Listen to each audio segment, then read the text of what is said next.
You've tried the lists, the alarms, the morning routines that feel like a second job. You've watched the videos about discipline, about habits, about waking up at 5 a.m., and still, somewhere around February, the fire dies. This is not a failure of effort. This is a failure of meaning. Most people believe motivation comes before action. They wait for the spark, the inspiration, the perfect emotional state. But that is a misunderstanding of how the human animal works. Motivation is not a cause, it is an effect, an echo. And the voice that creates that echo is meaning. Let us walk into the quiet room where that voice lives. For thousands of years, philosophers have noticed something strange. Prisoners of war, survivors of famine, people who lost everything, some of them crumbled, others did not. The difference was never physical strength. It was not intelligence.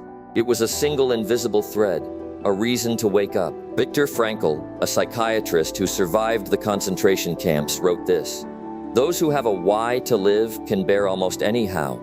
He watched men die not from disease or hunger, but from losing the belief that their suffering meant something. The moment a prisoner could not see a future, he stopped eating. He stopped fighting. He lay down in the snow and never rose. That is not a weakness. That is a law of human nature. Without meaning, the body simply refuses to move. Now bring that law into your daily life. Why do you abandon your goals? Not because you are lazy. Laziness is a symptom, not a disease. You abandon them because the goal became hollow. You wanted to learn guitar, but after 3 months you asked yourself, "What is this for?" No answer came. So you stopped. You wanted to start a business. You worked late for weeks. Then a setback happened. And because the only reason was make money, a shallow current, the setback drowned it. Meaning is the depth of the river. Shallow water evaporates under the first sun. Deep water survives drought. Here is the uncomfortable truth that self-help gurus rarely say. Meaning is not always pleasant. It does not always feel good. A mother caring for a sick child is exhausted, terrified, and sleep-deprived, but she does not quit. Why? Because the meaning, love, duty, protection, is heavier than the fatigue. The firefighter running into a burning building is not motivated by a vision board. He is motivated by a promise he made to himself and to others. Meaning transforms burden into choice. When you know why you suffer, the suffering becomes bearable. When you do not know why, every small inconvenience becomes a reason to quit. Let us go deeper. The ancient Greeks had 2 words for time: chronos and kairos. Chronos is clock time, minutes, hours, days that pass whether you care or not. Kairos is a significant time, the moment that matters, the pause that holds weight. Most people live in chronos. They wake up, scroll, work, eat, sleep. They feel no motivation because nothing in their day carries kairos. But when you inject meaning, even the smallest act becomes sacred.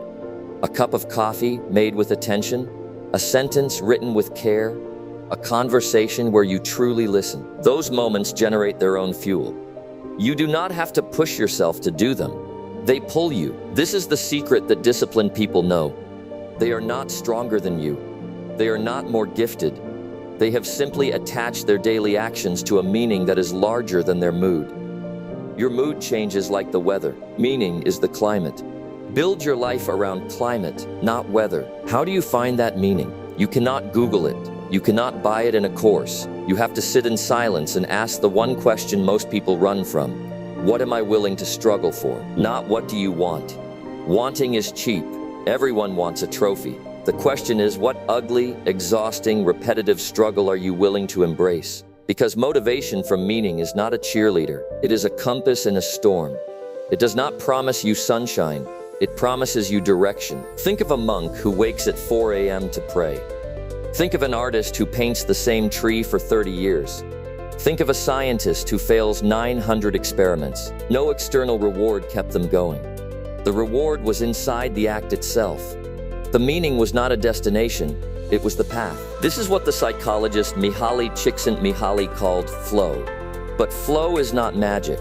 Flow happens when your actions align with a purpose that feels true. When you stop asking, "What do I get?" and start asking, "What does this make me?" Now a warning.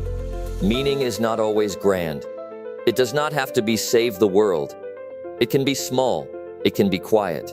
A father finds meaning in being present for his daughter. A janitor finds meaning in keeping a hospital clean so children do not get sick. A writer finds meaning in one sentence that might help one stranger. Small meanings are not weak meanings. They are portable. You can carry them anywhere. The problem with modern motivation culture is that it demands bigness. Big dreams, big results, big energy. But bigness collapses under its own weight. Meaning does not collapse because meaning is not measured in likes or dollars. It is measured in resonance.